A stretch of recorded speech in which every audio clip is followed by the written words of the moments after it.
Subscribe કરો એ hi news India ચેનલને, પછી યુટ્યુબ એપ પર બેલ આઇકોનનું બટન દબાવો અને નિહાળો એ hi news India channel.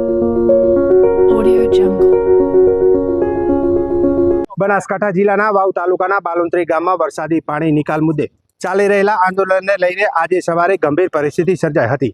આંદોલનકારી Rupsinhbhai પટેલે ચીમકી આપી હતી કે જો સાંજ સુધી ગામમાંથી વરસાદી પાણી નિકાલની કામગીરી શરૂ નહીં થાય તો તેઓ જળ સમાધિ લેશે.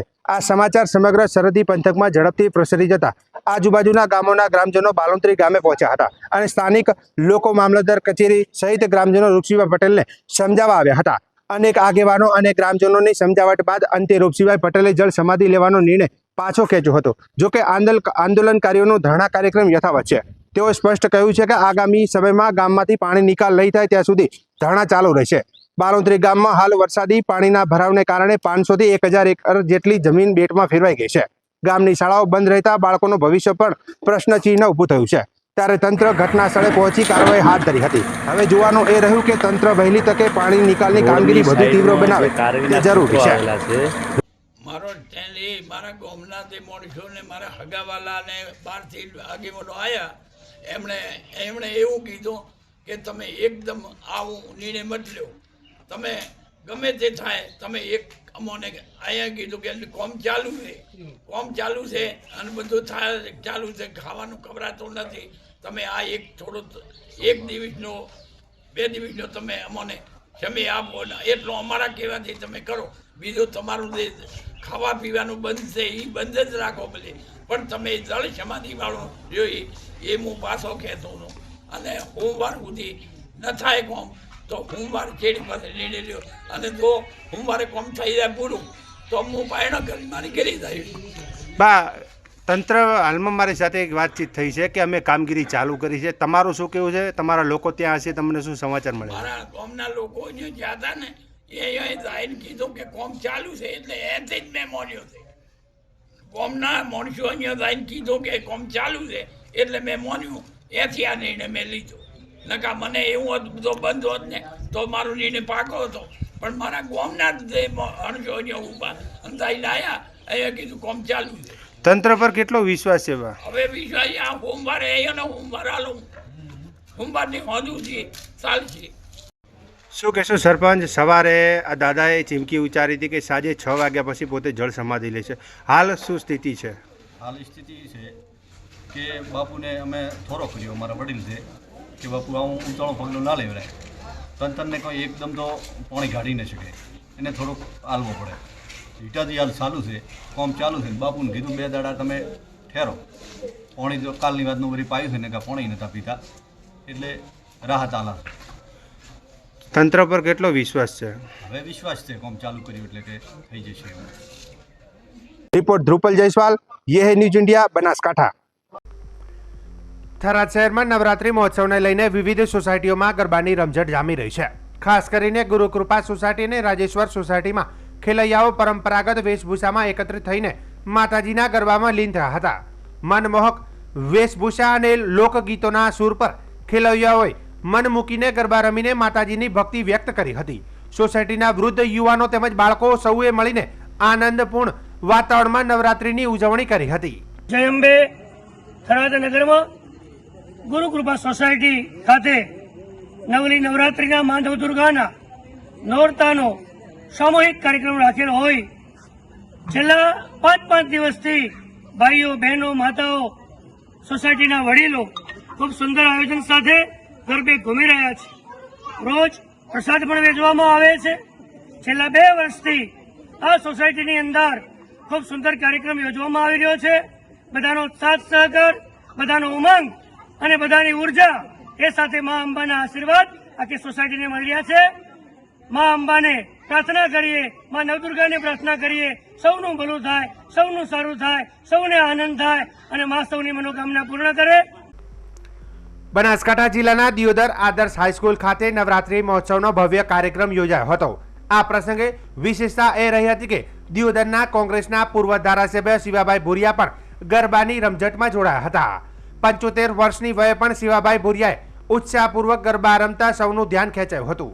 વિદ્યાર્થીઓ, શિક્ષકો અને સ્થાનિક લોકો સાથે તેમણે માતાજીની ભક્તિમાં લીન થઈને ઉજવણી કરી હતી. શાળાના પ્રાંગણમાં યોજાયેલા કાર્યક્રમમાં વિદ્યાર્થીઓએ વિવિધ પરંપરાગત વેશભૂષામાં ગરબા રમીને રંગત ભરી હતી.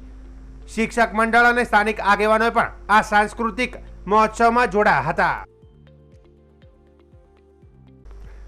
હિન્દુ ધર્મ માતાજીને પ્રસન્ન કરવા માટે 9 દિવસની રાત્રે માતાજીના 9 દુર્ગા સ્વરૂપોની પૂજા અને ગરબા રમવાની પરંપરા છે. આ સંદર્ભે આજે ધાનેરાની ડીબી પારેખ હાઈસ્કૂલ ખાતે ગરબા મહોત્સવનું આયોજન કરવામાં આવ્યું હતું. કાર્યક્રમની શરૂઆત માતાજીની આરતી બાદ મુખ્ય મહેમાનોનું સ્વાગત અને સન્માન કરવામાં આવ્યું હતું.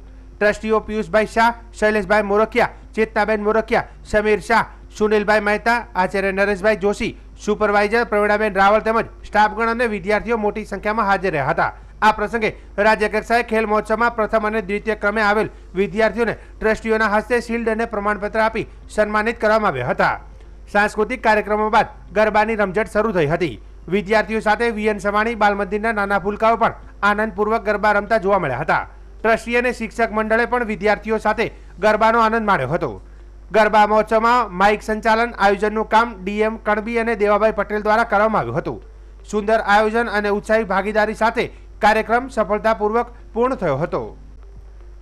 થરાદના જાંદલા ગામની યુવતીના લગ્ન પેપરાલ ગામે થયા હતા. તેનો પતિ તેના પર શંકા રાખી મારકૂટ કરતા પરિણીત યુવતી તેના પિયર આવી જતા કેમ મને પૂછ્યા વગર આવી છે તેમ કહી તેના પતિએ છરીના ઘા મારતા થરાદ કોર્ટે પરિણીત યુવતીના પતિને 5 વર્ષની સજા સાથે દંડ ફટકાર્યો હતો. પ્રાપ્ત વિગતો અનુસાર વસરામભાઈ ગગદાસભાઈ પરમાર રહે પેપરાળવાળો તેની પત્ની પર શંકા અને વહેમ રાખી મારઝૂડ કરતો હતો. તેને લઈને તેની પત્નીએ તેના પિયર જાડલા ગામે જતી રહેલી ત્યારે તેનો પતિ છરી લઈને રાત્રે ત્યાં જઈ મને પૂછ્યા વગર કેમ આવી તેમ કહીને શરીરના ભાગે આડેધડ છરીના ઘા મારતા ગંભીર ઇજાઓ થતા થરાદ પોલીસ મથકે વસરામ વિરુદ્ધ ફરિયાદ નોંધાયેલ. જે કેસ નામદાર સેશન કોર્ટમાં ચાલી જતા સરકારી વકીલ આર.ડી. જોશીની દલીલો તેમજ પુરાવાને ધ્યાનમાં લઈ ન્યાયાધીશ પીએમ સયાણીએ આરોપી વસરામ ગગદાસભાઈ પરમારને કસૂરવાર ઠેરવી 5 વર્ષની સખત સજા સાથે 2.25 લાખનો દંડ ફટકાર્યો હતો.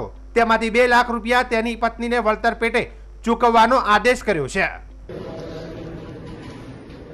આ કેસની ટૂંકમાં હકીકત એવી છે કે આરોપી વસરામભાઈ ગગદાસભાઈ પરમાર રહેવાસી પેપરાળ એ જે આ વિક્ટીમ હતી એ એની પોતાની પત્ની જ હતી અને એ પોતાની પત્ની ઉપર શંકા અને વહેમ રાખી અને